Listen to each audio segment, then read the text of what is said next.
Okay, we'll go ahead and call the NTMC meeting to order for December 9th, 2020. First item is the public comment. This agenda item provides an opportunity for citizens to address the board of directors on any agenda item or other matters relating to the NTMC. Each speaker will be given a total of 3 minutes to address any item. Anyone wishing to speak shall be courteous and cordial. Any person who wishes to address the board of directors regarding any item may do so by utilizing the raise hand function of the Zoom meeting at this time.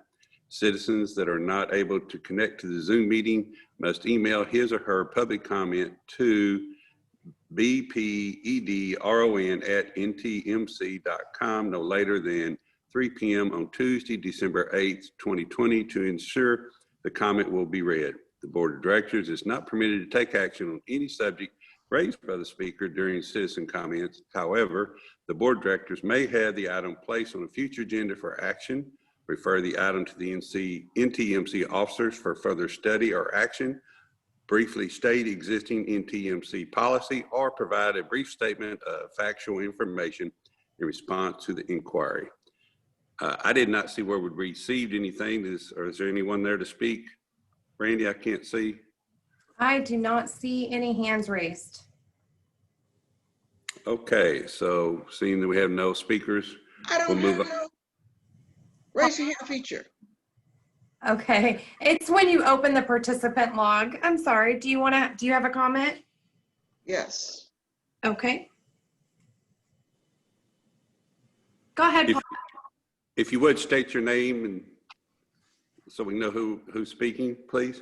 Yes. Good morning, NTMC board. Can you hear me? Yes. Yep. Yes, ma'am. Good morning. My name is Paula Richardson. Like I said, good morning, Chair Euchre and NTMC board. I wanted to make a comment on agenda item 5A.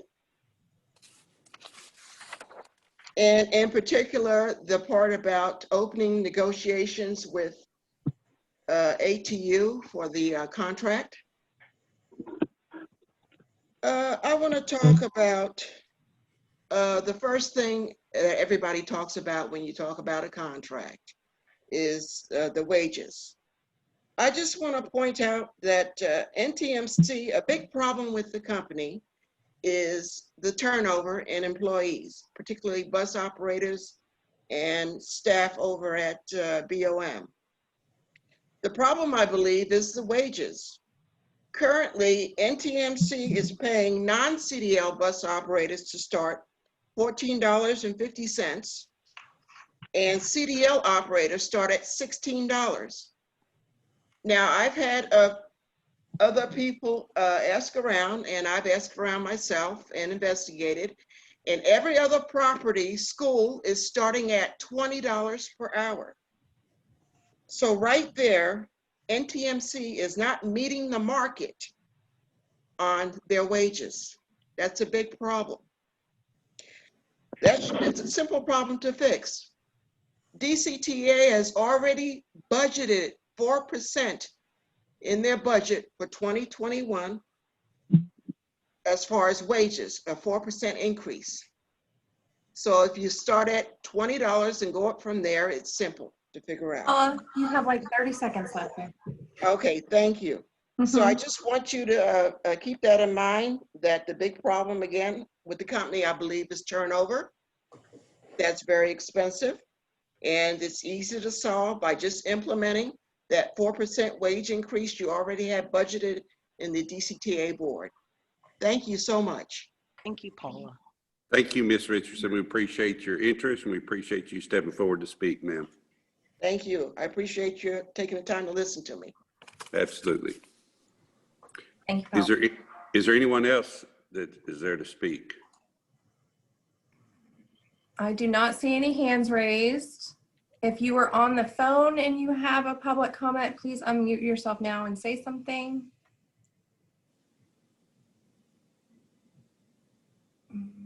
Hearing nothing, I think we can move forward. Okay, thank you. Okay. Next item on the agenda is convening to executive session. The board may convene the regular board meeting into closed executive session for the following. A, the board reserves the right to go into closed executive session at any time during the meeting pursuant to the Texas Government Code 551.071, parentheses 2, to seek confidential legal advice from the corporation's attorneys regarding any agenda item listed herein.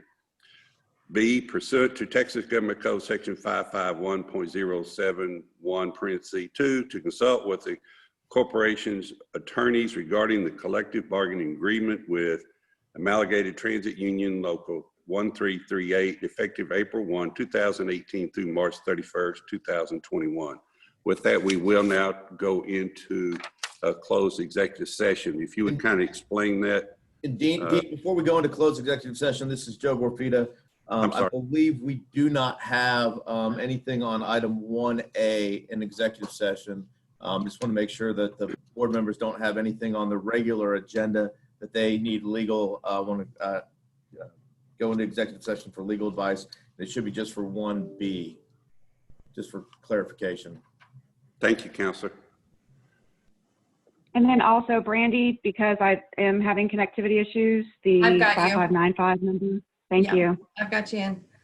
Okay, so you guys shouldn't have to do anything. I'm going to move you over. It might ask you to, if something might pop up saying join room. Just click yes on that. Other than that, hang tight. For those of you who are not going into closed session, just stay on the line. We will be back. And I've got 8:38 that we're convening into executive session. Thank you. I was just about to say the same thing. Okay, let me pause the recording and I will see you all in executive session. One sec.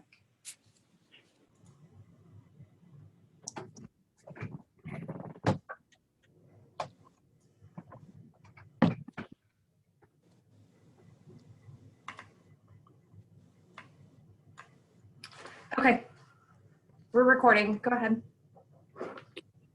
Okay, everyone's back. Can you see that, Brandy? Everybody's back in regular session here? Yes, sir. Everyone's back. Sarah Thank you. can't with us any longer because she had another meeting to go to. Okay, thank you.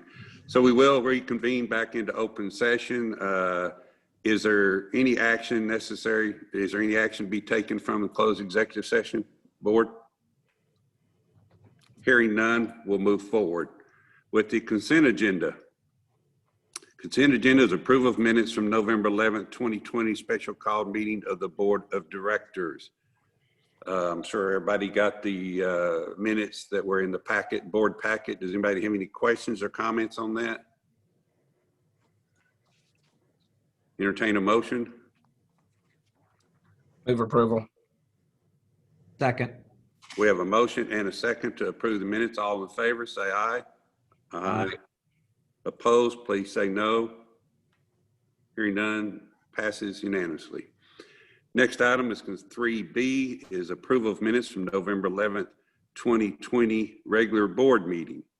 I'm sure you all got those minutes. And so once again, any comments or motions? Move approval. Second. We have a motion and a second to approve the board meeting. All in favor, please say aye. Aye. Aye. Opposed, please say no. Hearing none, motion passes. Next item is item 4, informational reports, our monthly financial statements for fiscal year 2021, year-to-date October 2020. Staff, if y'all want to discuss that. Items are included in your packet as informational items. There is no specific presentation, but Christina and I are happy to answer any questions. Does anyone have any questions over the financial reports that were presented? Okay, there's no action to be taken on that. Isn't that correct, staff? Yes, sir. It's just, okay. Then we'll move to the next item, which is 4B, DCTA bus ridership report of October 2020. Is there anything we want to go over there or ask questions on?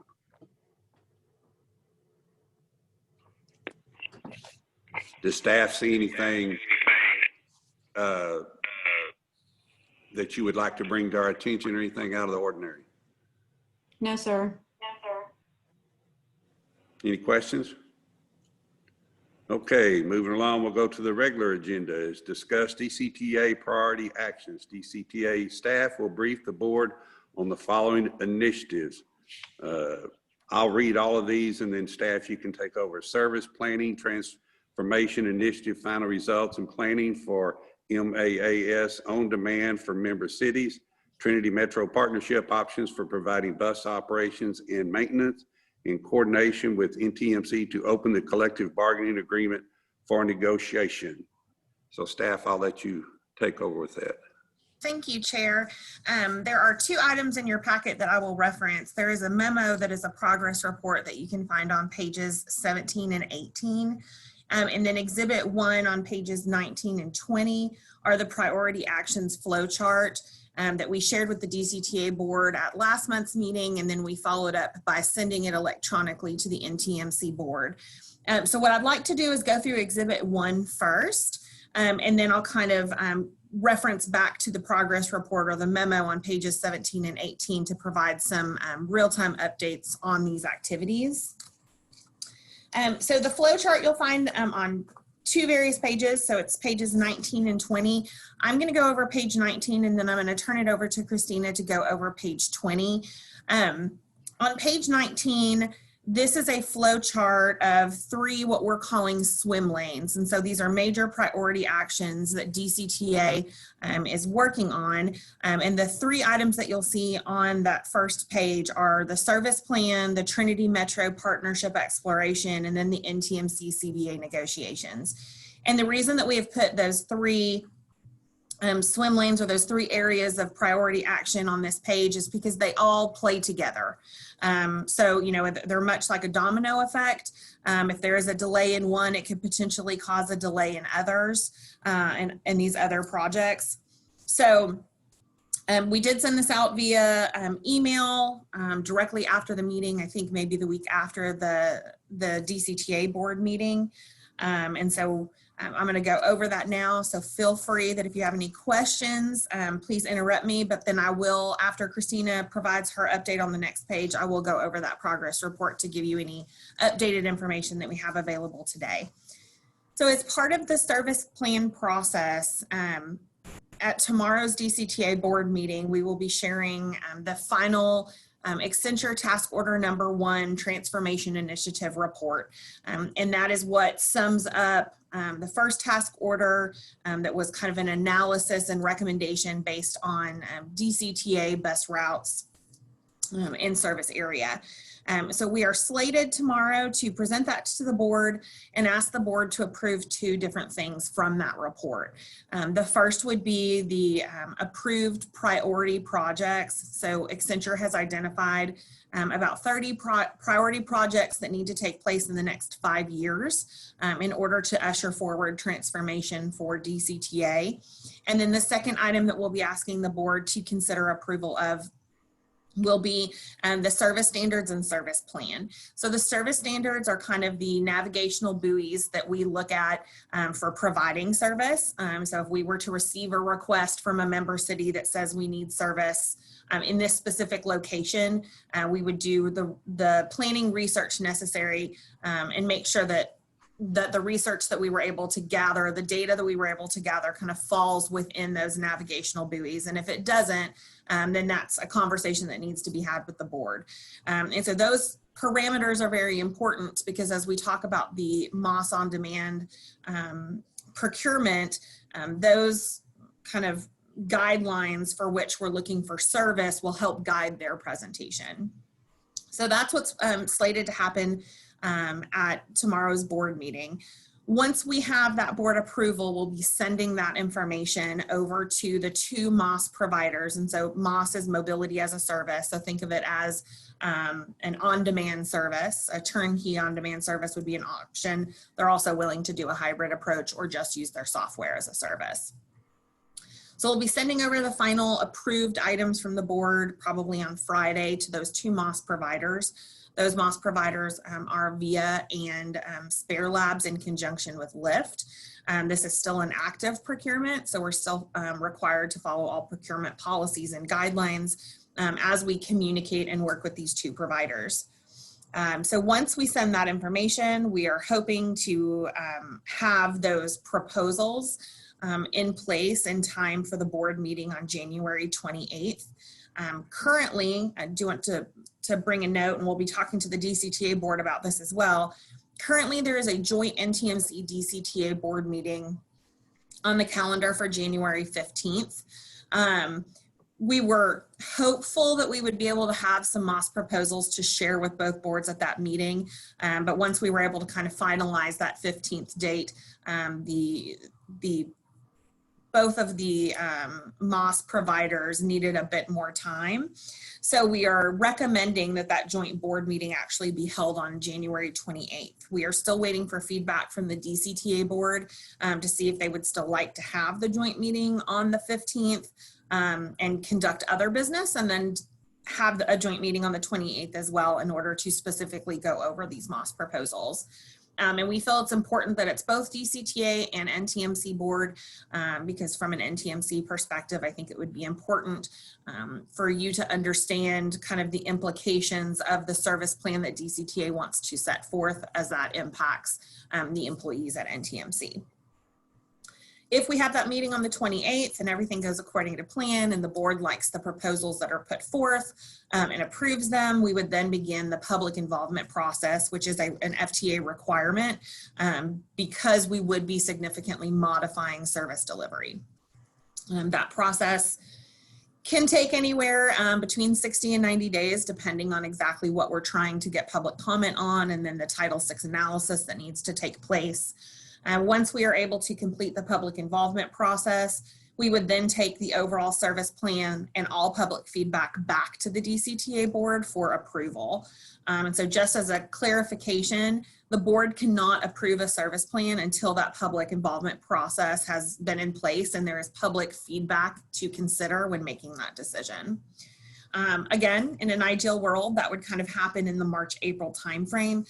We would recommend another specially called joint board meeting between both boards because this is such a pivotal decision that impacts both organizations.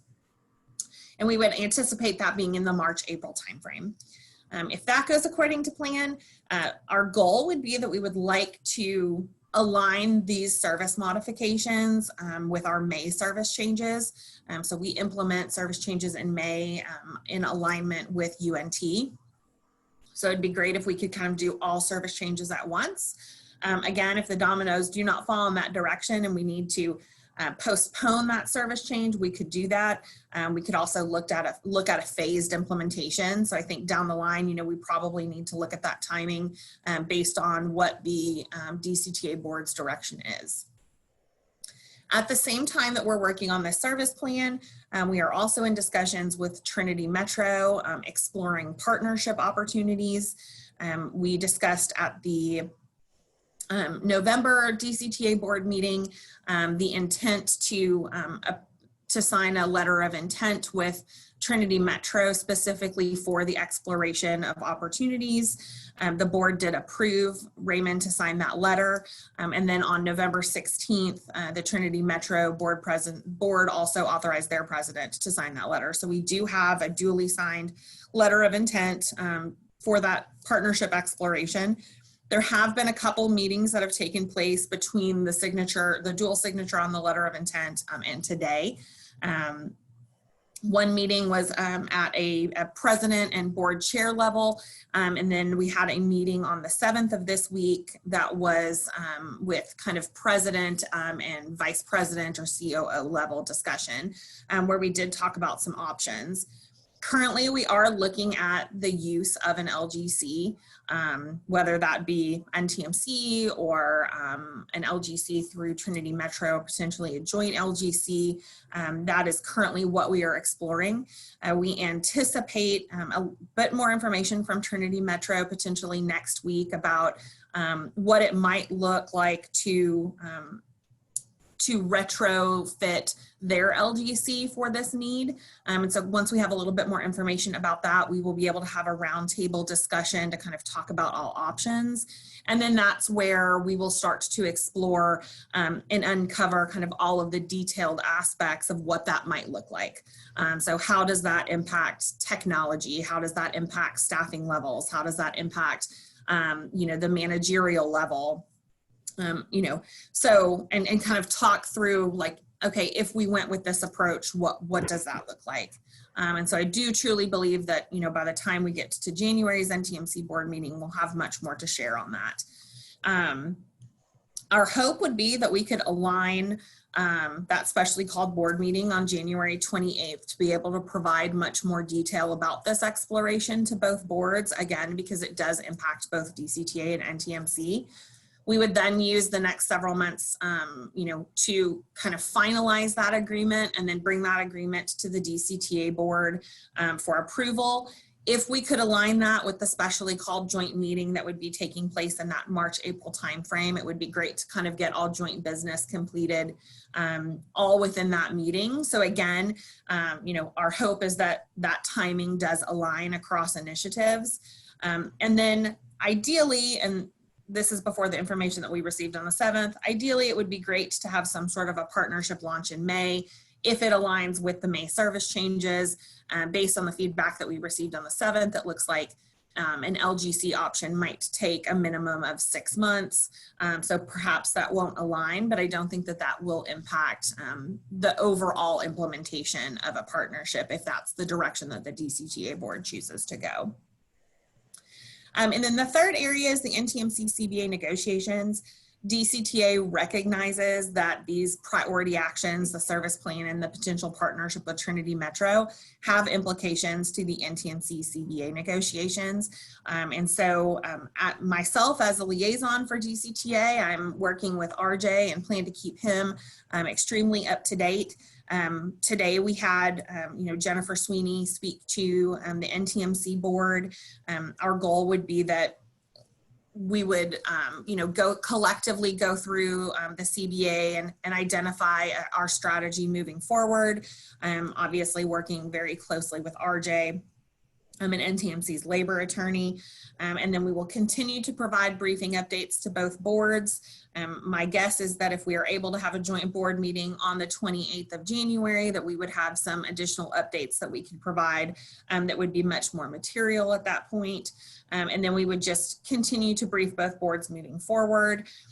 If we could, if NTMC, if our alignment does work and NTMC is able, to get to a point where they have an agreement with the ATU on the CBA and the NTMC board could approve that CBA, then that is great.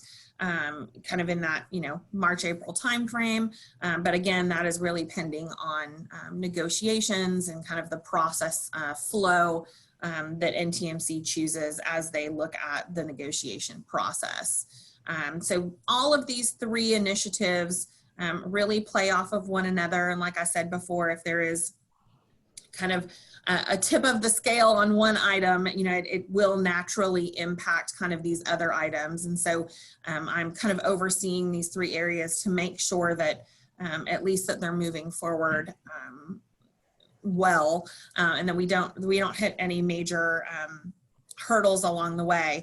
But we'll certainly keep the NTMC board apprised on a monthly basis. We'll bring this back monthly like we are to the DCTA board to make sure that you're fully educated on where DCTA is with these priority actions to best inform your decisions.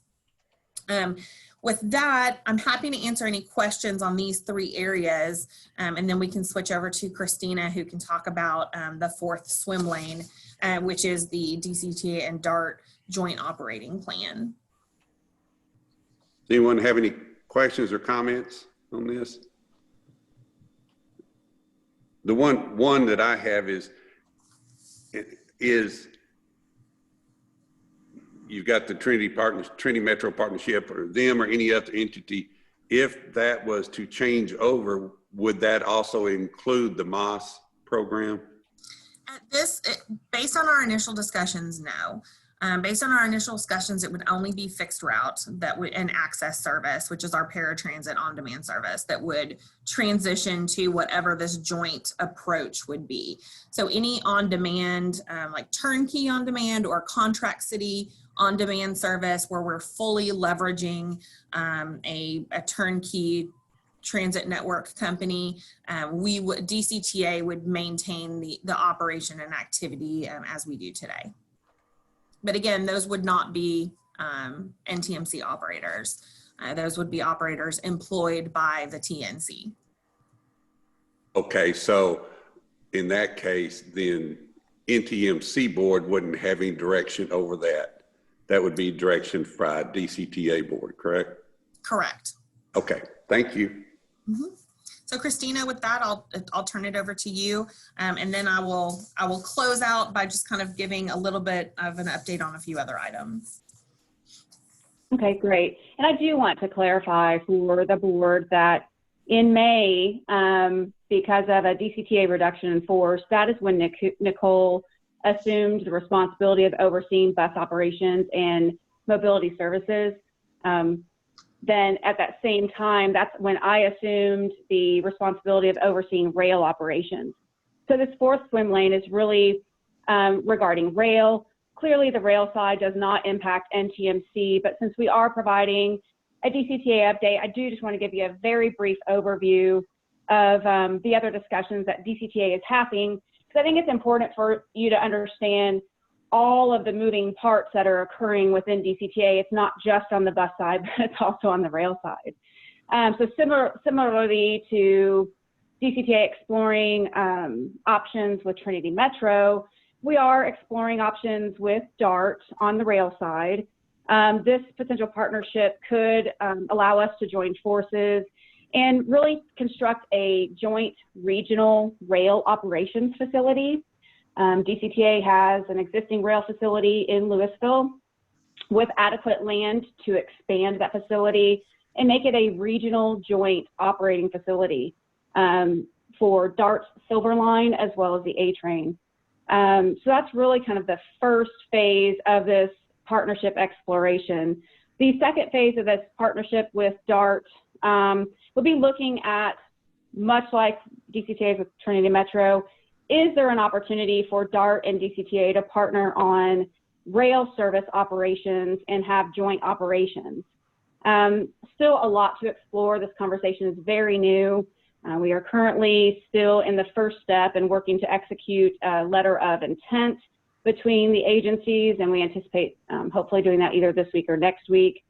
So that's kind of where we are on the rail side. Again, the rail side does not impact NTMC board or NTMC operations, other than just it is another cog of the wheel of the DCTA business model, looking at things differently and better partnering with our regional transit agencies.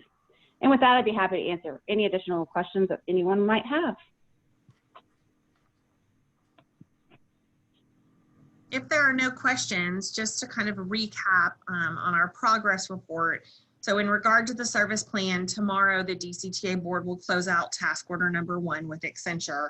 And again, we will be having a discussion with the DCTA board about that specially joint meeting on January 15th. So I would anticipate an update in the next email that Brandy sends to the NTMC board, giving you an update on that meeting and whether or not the DCTA board is recommending that we cancel the meeting on the 15th and have a joint meeting on January 28th instead, but we will know more tomorrow. In relation to the Trinity Metro partnership exploration, we will have more updates to share, and we will be placing an item on the NTMC board agenda to make sure that we're providing you with monthly updates. But I do believe that if we're able to have a joint meeting on January 28th, that we'll have much more detail at that point in time due to some deep dive roundtable discussions that DCTA and Trinity Metro staff will be able to have to kind of get more details about this potential partnership. And then lastly, on the CBA negotiations, just a reminder that in accordance with the CBA that NTMC must provide the ATU with notice to bargain no later than Friday, January 29th. And so as an NTMC officer, I will be working very closely with RJ Garza, the GM, to ensure that that process is going well. And I would anticipate, again, a monthly item on the NTMC board agenda to make sure that we're discussing that on a regular basis. And if there aren't any other questions, I mean, I'm happy to answer any questions, but if there aren't any, I believe that we can move to the next item.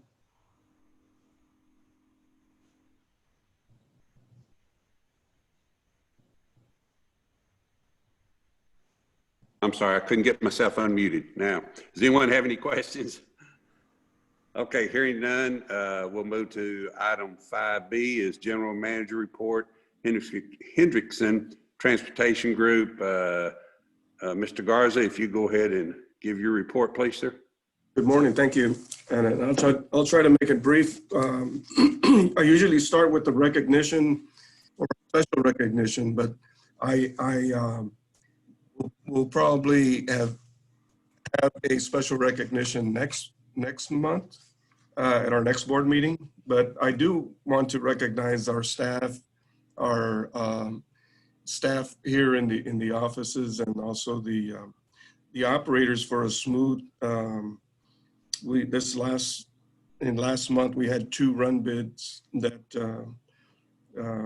were selected by the operators, and it went very smoothly. I just want to thank everybody who participated in that, and I know that it takes time away from their weekend.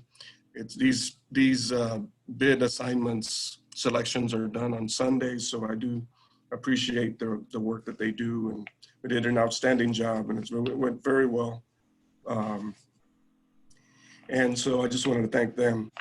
I also want to thank the maintenance team for doing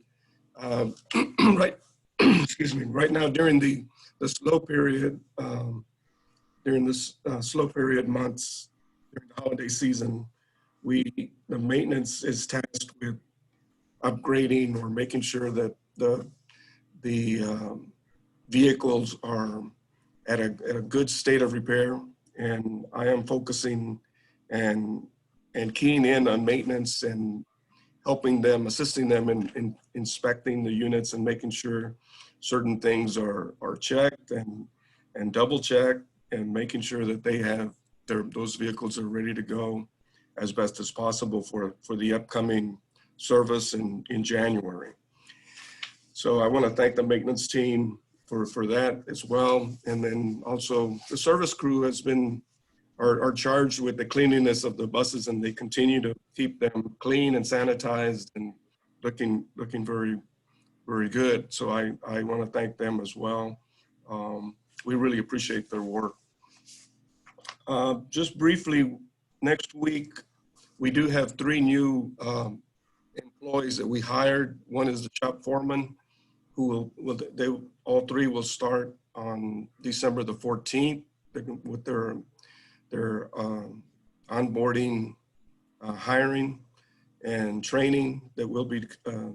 So I did have on the report that we were short, or we had 2 vacancy positions in dispatchers, but they are now filled. So the only positions we have is in the budget. We do have 2 mechanics. I'd like to try to fill at least 1 for now, and I'll work with the new shop foreman to have that filled. And that's the only vacancy that we would currently have. Everything else is filled. Also, very briefly, I just want to inform everybody that all transportation agencies are challenged with having an identified agency safety plan. And so, and usually all transit systems have one in place, but the federal government has also made it more stricter in terms of having and implementing a plan, an ongoing plan, not just having a plan in place, but also having an ongoing plan of safety. And so we're going to, the primary focus is to have a safety risk management committee that will help identify hazards throughout any facility. Also on vehicles, point out any hazards and they currently do that with pre-trip inspections on a daily basis. But however, if there's something that they feel that is not being addressed properly, that they can point those things out. At the same time, any improvements or hazards that they may see while operating their vehicle out in the street, or a shelter, or things that are typically for transportation related and that may cause a hazard. So these committees will be reviewing risk assessments, and they'll be doing risk mitigation. DCTA is a certified agency through TxDOT and now also through FTA. So we'll be implementing that, and I'll be providing you updates on the progress that we have on an ongoing basis. Just to kind of go over some of the maintenance repair items that we're focusing on is I want to make sure that all engines are steam cleaned as far as big buses. The vans and things like that are a little more difficult to clean as far as steam cleaning because of the components. But as far as the engines, and I did put a picture in one of, so you could see the before and after look, and the steam cleaning is very helpful in determining whether there's oil leaks or any other type of things that need to be addressed, and it makes it easier to see. And at the same time, they are flushing out radiators and making sure the cooling systems are working good.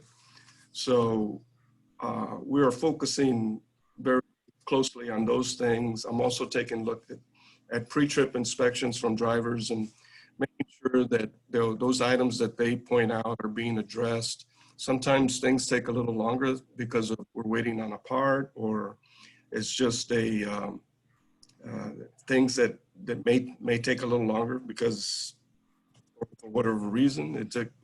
It's some things like like a fender or that's bent. We may have to wait and see how we can best address those issues.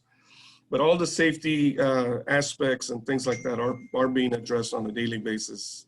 I'm just talking about things that typically sometimes will go on the back burner just because we don't have that particular item in place. So I'm focusing on those issues. And as well as making sure that all vehicles have the proper signages as required by FTA and by DCTA's guidelines.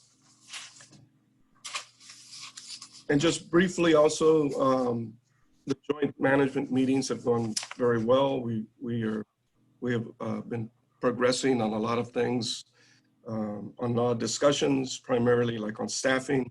As I mentioned, we only have one vacancy, so we're in very good shape there. Also, we've been discussing protocols and cleanliness and procurements and things like that. So it's been very, very helpful for us and the team. That's basically all I have. I just want to also wish everybody a happy Merry Christmas, and hope you all had a good holiday season and Thanksgiving, and we wish you all well.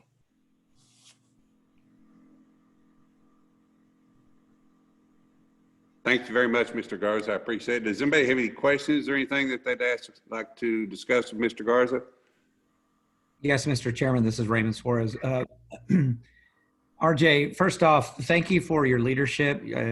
I think things overall are getting much, much better since you've come in. The relationship between staff, your employees, it shows extremely well. So you should be proud of what you've done. And I appreciate all the hard work, not only from you, but from your staff. My question is regarding turnover in the operator workforce? I know we've had challenges in the past. Do we currently have any open operator positions at this point? We do have open positions. We haven't pursued filling those because of the reduced services at the current time. We, actually, we're in good shape. We haven't had, as far as turnovers, that it may have been in the past when you had full service going, and but since I've been here, it's been, most of the turnover has been on the non-operator side, like dispatchers and things like that, but those have now been all filled. And as far as the operators right now, we have openings, we have vacancies, but we purposely haven't filled those because we're waiting to make sure that as far as the service levels, if they're going to increase, then we will obviously try to make an attempt to fill those positions. But currently we're in good shape, so we haven't had to fill those. Okay, very good. Thank you. That's all I have. Anyone else have any questions? Again, I'll echo what Member Suarez says. Thank you very much, Mr. Garza, for your work and your efforts you've done. It seems like things are starting to smooth out a little bit and run well. We appreciate you and all your staff and what all you've done. We thank you for that. I really appreciate that. Thank you. Absolutely.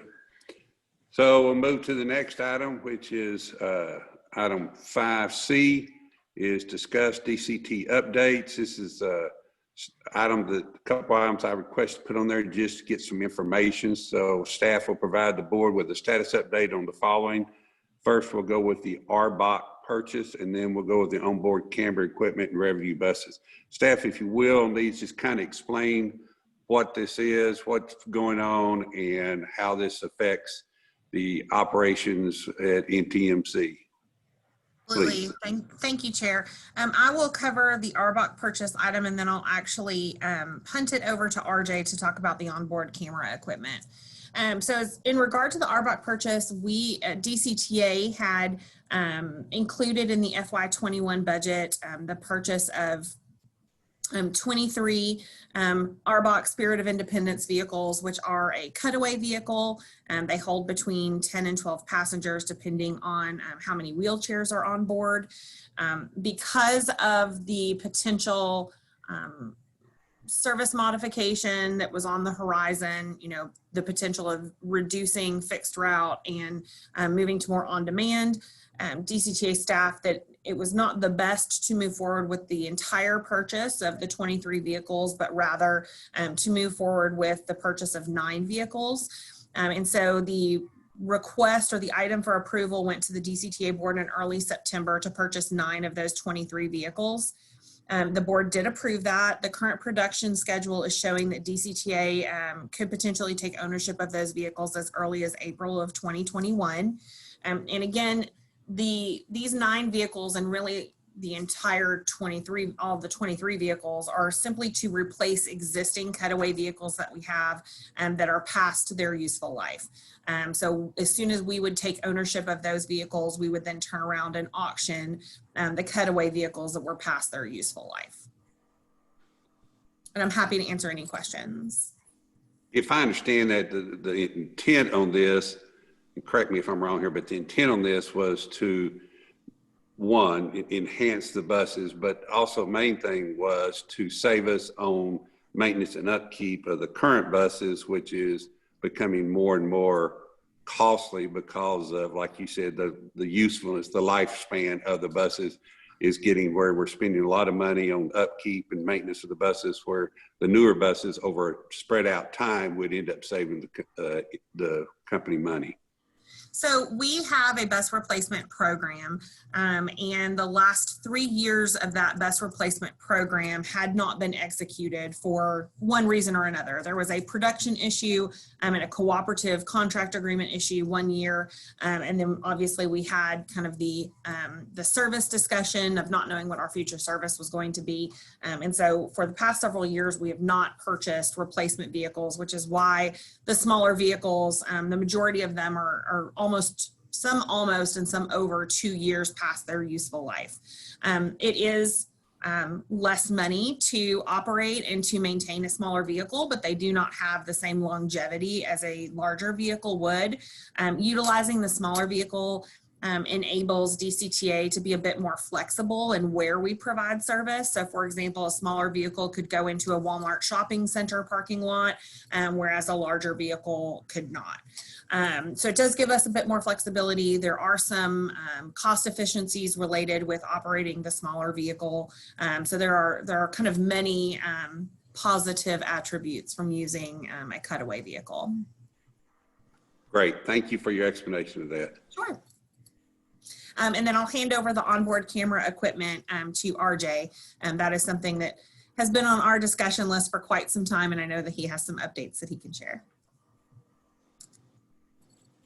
Okay, thank you. Well, basically, and I appreciate the board's support in trying to have an onboard camera surveillance system. I know I pointed that out since when I arrived, and it's a tool it's used for the safety of not just for the passenger but also for the driver, making sure that when we're investigating an accident or investigating a complaint, it makes things a lot easier and helpful. So I still, I'm an advocate for making sure that all agencies have surveillance cameras. I know this agency wants to have that, and I'm happy to see that. I just encourage DCTA and everyone to pursue that, because it does make life a lot easier,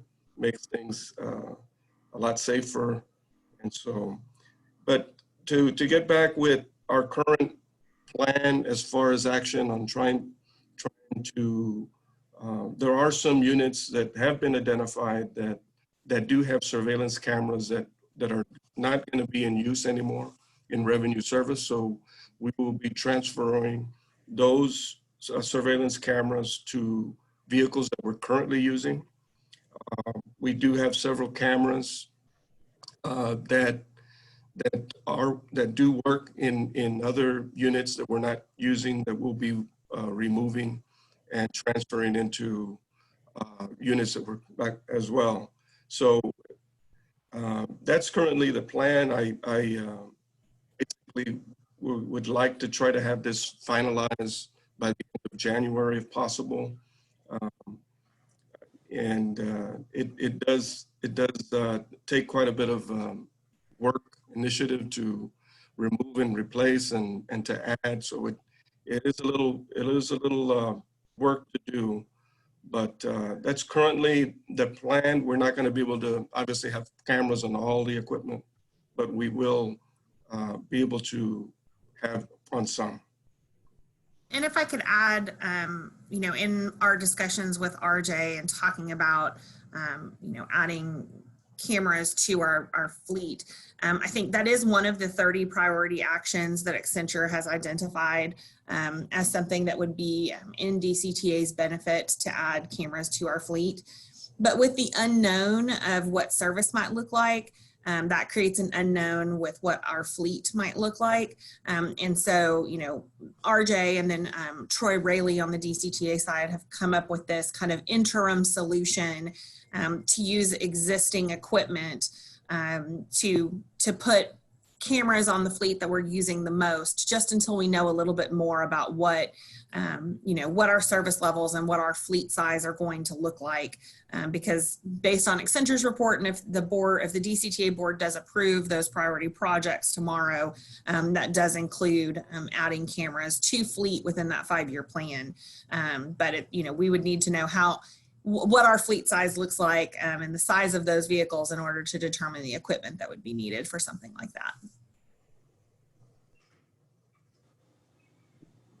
That sounds good. I agree. I do think that it's important that we try to have the onboard cameras on things, yet I do understand also the uncertainty that goes with the level of service that we're going to be going forward with, or who's going to be doing it. So I understand the need to kind of do a substitute plan right now until we kind of get some more clarification. But I do agree that it is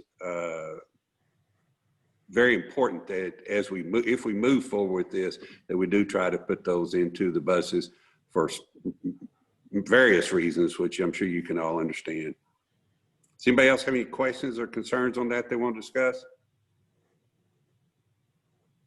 Okay, hearing nothing, we'll go ahead and move on to the next item, which is item 5D, discuss and consider next board meeting date and time. And I guess that kind of depends on what DCTA is going to do as far as a joint meeting. I know you'd said that they had decided 1 December. Now we're looking to push it to January, which I understand. But if we do a joint meeting, would that take the place of our regular scheduled monthly meeting, or? That is completely up to the board's decision. That's the board's decision. We are happy to support those items, and I'm sure Brandy can weigh in on that as well. Yes, so we have the joint meeting scheduled for January 15th, pending discussion tomorrow. That might change to January 28th, or we may have both. And then right now, NTMC's regularly scheduled board meeting would be scheduled for January 27th. So it's up to the board on if you want to hold that regular meeting along with the joint meetings or not. Mr. Chairman, if it's at all possible, I would say we combine and not hold a separate, but that may not be possible depending on business. Right, I agree with that. Now our meeting actually would be, if we didn't have the joint meeting, our scheduled meeting would be what, the 20th? 27th. 27th, the last, I thought it was the third Thursday. It's the fourth Thursday? It's always the Thursday preceding the fourth Thursday. I mean, the Wednesday preceding the fourth Preceding Thursday. fourth Thursday, yes. Okay, I'm sorry. So it'd be the 27th. Right. And we're looking at a possible joint meeting the 14th, right? Is that what you said? The 15th, Oh, 15th, I'm sorry, okay. Friday the 15th. I believe the meeting on the 15th is already scheduled. It is. Calendar. Yeah, we will be asking the DCTA board tomorrow to see if they would be interested in canceling that joint meeting on the 15th and having it on the 28th instead. So could we go ahead and schedule our regular meeting on the 27th, but then if DCTA decides to do the joint meeting on the whatever date they decide, whether the 15th or the 28th, we could come back and reschedule that meeting, or would we have to call a meeting to do that? I guess, Counselor, that's your question. Joe, could they decide kind of if it goes either way? So if it stays on the 15th, if the joint meeting remains on the 15th, do we want to have the 27th, yes or no? And then if the other scenario is if the 15th gets changed to the 28th, does the board want to have the 27th and the 28th? If the answer is no, then is it even possible to hold the NTMC board meeting either prior to or post the DCTA joint meeting? Prior to, yes. Okay, so why don't we do this? Why don't we, since the meeting on the 15th and the meeting on the 28th, those are just special meetings, I guess. In addition to our regular meeting, why don't we just schedule the meeting as Dean mentioned, schedule the meeting for the 27th, our regular meeting. If it's not needed, then we can just cancel it. And the chair can just cancel that meeting on the 27th, and we can meet on, that joint meeting on the 28th. Does that answer the question? I think so. That'd be good with me. We can go ahead and have our regular scheduled meeting on the calendar. Then if we end up having a joint meeting, either the 15th or the 29th, and decide we don't need that meeting on the 27th, we can just cancel it. Correct. And once we decide if you're canceling it or not, I will update the website so the public is aware. And then just since we are preparing to take this to the board for discussion, the DCTA board for discussion tomorrow. Do any of the NTMC board members have a conflict on January 28th where you would not be able to make a joint meeting?